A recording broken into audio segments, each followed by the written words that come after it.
Hey there, welcome to AI Tech Talk. Here's your quick dose of flattest AI updates.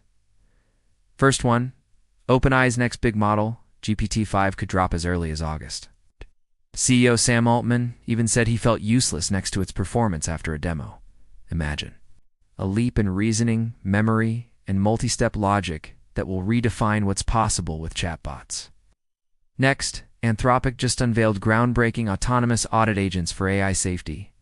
These AI agents can audit language models for misaligned behavior, uncovering hidden goals in models like Claude, all without human intervention.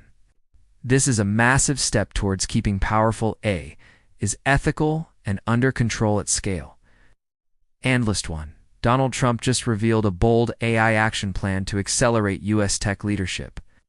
He's pushing for deregulation and massive AI infrastructure.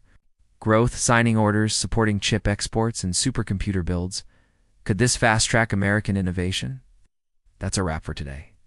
If this sparked your brain, hit that like button and subscribe for more. Catch you again with the next video. Stay curious.